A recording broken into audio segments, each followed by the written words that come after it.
कोई ऐसा मुंह पे लेपी बता दे, कोई मास्क बता दे, कोई रात को लगाए सुबह उठें तो हमारी एजिंग जो है वो कि अंडे से वाकई एजिंग रुक जाती है, अंडे का जर्दी लगाने से या वाइट लगाने से कुछ अंडे का वाइट आप ले लीजिए। हाँ उसमें जो है वो थोड़ा सा दूध और ये बादाम का जो तेल होता है, दूध डब्बे वाला या फिर कच्चा दूध? नहीं, कच्चा दूध, नॉर्मल दूध होता है। ओके, वो 2 चमचे वो डाल दीजिए एक अंडे की सफेदी के साथ, और उसमें थोड़ा सा जो है वो खीरा ब्लेंड करके वो उसमें मिक्स कर लीजिए। छिलका उतार के? एक चुटकी छिलका उतार के, एक चुटकी जो है उसमें आप हल्दी ऐड कर दीजिए, जो खाने की हल्दी होती है, और उसका पेस्ट बनाइए। और उसको अमूमन जिन लोगों में होता है कि जी थोड़ा सा एक क्या कहते हैं स्किन जो है वो लूज हुई हुई है, तो वो उसमें मुल्तानी मिट्टी भी ऐड कर दें। एक आपको लगेगा कि थोड़ा सा टाइटिंग इफेक्ट जो है उसके नतीजे में आ गया। तो ये एक अच्छा वो है। सर कब कब कर सकते हैं? हफ्ते में 1 बार या 2 बार? मेरे ख्याल में वीकली कर लेना चाहिए। वीकली कर लेना चाहिए लाइफ में, ठीक है। और दूसरी बात ये है कि बहुत ज़्यादा ये जो केमिकल वाले सोप्स हैं, इसका इस्तेमाल जो है ये चेहरे के ऊपर स्पेशली बहुत नाजुक स्किन है, वो नहीं करना चाहिए। तो सर मुंह किससे धोएं फिर? मतलब मैं कह रहा हूँ केमिकल वाले साबुन। केमिकल वाले? हाँ, केमिकल वाले ना लें। अच्छा, हर्बल सोप्स वगैरह जो मिलते हैं या फेस वॉश मिलते हैं वो हम यूज कर सकते हैं? हर्बल सोप्स ले लें। और जैसे आप पूरे दिन ऑफिस में हैं, अब कुछ लोग हैं जो हर दफ़ा जाके वुजू भी कर रहे हैं तो जाके साबुन से मुंह धो रहे हैं, और हालांकि वो अपने ऑफिस में तो एज पर नीड चीज़ों को चलाइए। अच्छा जी, एक सर और इम्पोर्टेंट सवाल जो मुझे लगता है आपसे मुझे ज़रूर पूछना चाहिए कि ये जो हम अपने आप को जो नींद से दूर कर देते हैं, एक रात की पहली पहर की नींद जिसके बारे में हम बात करते हैं कि अगर आपको सेहत चाहिए तो रात की पहली पहर की नींद, ये पहली पहर कौन सी है जिसके बारे में हमें समझ नहीं आ रही है। अब रात हमारे हिसाब से कौन सी है, कितने बजे शुरू होती है वो पहली पहर? और अगर हम पहली पहर से आगे चले गए हैं और तब सोएंगे तो क्या हमारा जिस्म, हमारी जो बीमारियाँ ये कैच कर लेगा या नींद पूरी नहीं? और 8 घंटे की नींद, इज़ दैट इम्पोर्टेंट? बिल्कुल इम्पोर्टेंट है, और सही वक्त पर इम्पोर्टेंट है। जो आपने कहा ना कौन से पहर की नींद, तो अंधेरा बेसिकली उसका आप वो जवाब बना लीजिए कि जिस वक्त अंधेरा हो जाता है तो वहाँ से फिर ये फिनोमेना शुरू हो जाता है। लेकिन ज़ाहिर बात है हमारी अपनी जिम्मेदारियाँ हैं। हमें मगरिब के बाद अंधेरा हो जाता है, मगरिब पढ़ी, उसके बाद खाना वाना खाया, अच्छा टाइम तो वही है, फिर आपने ईशा पढ़ ली, ईशा के बाद तक आपका जो खाना है वो हजम भी हो गया, और उसके बाद फिर आप एक अच्छी नींद लीजिए, अंधेरे में नींद लीजिए, ठीक है। गैजेट्स को अपने आप से सर टाइम पीरियड भी मुझे बताइएगा। एक जैसे अगर हम वक्त के हिसाब से बता दें लोगों को आसान हो जाएगा। 7 बजे के बाद, 7:30? नहीं, मैंने कहा ना जैसे गर्मी है, हाँ, उसमें मगरिब ईशा जो है बहुत लेट होती है, तो वो पढ़ के ज़ाहिर बात है फिर टाइम हो गया। ओके, ठीक है। सर्दी है, अर्ली हो जाती है, जल्दी, हाँ, पढ़ के टाइम हो गया। ओके, तो आपको और ये अल्लाह ताला का निज़ाम है कि आपको सर्दियों में एक अच्छा टाइम मिल रहा है लंबा सोने के लिए, ठीक है। और गर्मी में टाइम वही 8 घंटे का है? सबके लिए ज़रूरी नहीं है। अगर आप साउंड स्लीप लेते हैं, जो यंगस्टर्स हैं वो तो ओके।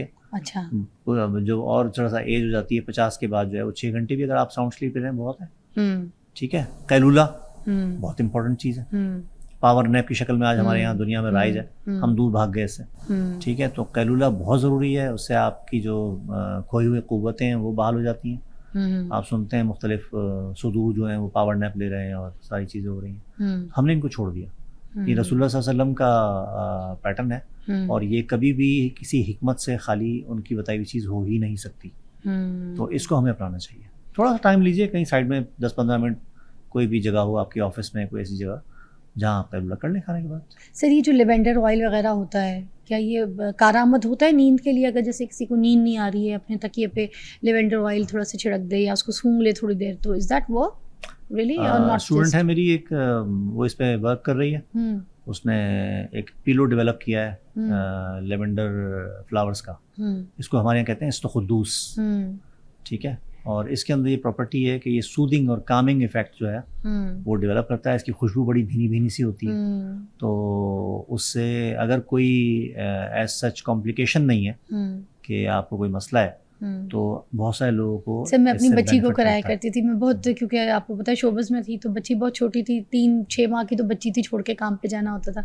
तो मैं इसी तरह बॉटल में, जो मैं आपको इसीलिए सवाल कर दी, बॉटल में स्प्रे करके तकिए में तो मैं उसको सुलाती थी, डीप स्लीप लेती थी, तब तक सोती थी जब तक मैं सुबह नहीं उठती थी। बड़े मज़े से। बहुत अच्छा इसका इफेक्ट आता है। हाँ मतलब छोटे बच्चों पे तो बड़ा ही, अब जब से बड़ी हुई तो ज़रूरत ही नहीं है, क्योंकि मैं भी अर्ली राइजर हूँ, जल्दी सोती हूँ, वो भी जल्दी, मगर ये एक छोटे बच्चों के लिए मुझे लगता है it's a very good practice. और बेज़रर है, बेज़रर है ना। कोई नुकसान नहीं है। अच्छा, डॉक्टर्स बीमारियाँ छुपाते हैं, हकीम इलाज बताते हैं, क्या ये सच है सर? नहीं, छुपाते तो शायद नहीं है, बल्कि चीज़ें जो हैं वो आज लैब रिपोर्ट्स की शक्ल में और डिफरेंट किस्म के जो मार्कर्स हैं उसकी शक्ल में बहुत क्लियर हो जाती हैं। और इसमें हमें जो भी लोग ये काम कर रहे हैं, मैं इस सारी जो हम बातें कर रहे हैं इसमें मैं कतन किसी पैथी के, किसी सिस्टम के ख़िलाफ़ नहीं हूँ, ठीक है ना। और मैं आपको एक बात बताता चलूँ कि ये हकीम साहब का विज़न था कि सब लोगों को मिल के बैठ कर इंसानी सेहत के लिए, इंसानियत के लिए काम करना चाहिए, फलाह के लिए। अपनी दुकान नहीं बेचना चाहिए, ये इंसानियत के लिए काम करना चाहिए। क्या बात किया। बिल्कुल, उन्होंने पढ़ाने के लिए डॉक्टर्स को भी इंगेज किया, वाह। उन्होंने पढ़ाने के लिए फार्मासिस्ट को भी इंगेज किया, वाह। और अपने लोगों को भी इंगेज किया, और ये फिर अच्छी चीज़ में चली, और उसी का नतीजा है उनकी मेहनत थी कि एक जगह कराची शहर के से बहुत दूर जाकर हम लोग जाया करते थे उस वक्त, तो वो सिलसिला शुरू हुआ और आज वो पाकिस्तान की कोई 8, 9, 10 यूनिवर्सिटीज़ में चल रहा है, माशाल्लाह। ये अल्लाह ताला ने उसमें बरकत डाली, अल्लाह उनको और आप सबको इसका रहती ज़िंदगी में अजर दे, खैर आफियत से। सर मुझे बताइएगा कि जो IVF टेस्ट ट्यूब बेबी जो होती है, ये सारा कुछ अगर कोई नहीं करवाना चाहता और बांझपन है किसी को और बच्चा पैदा करना चाहता है, जो कि सबकी ख्वाहिश है, औलाद तो एक सबसे बड़ी खूबसूरत नेमत है, अल्लाह ताला सबको अता करे, जिनकी नहीं है ख़ास उनको करे, आमीन सुम्मा आमीन। तो मुझे बताइएगा फिर क्या इसमें हिकमत का कोई इलाज है, ऐसा सही इलाज?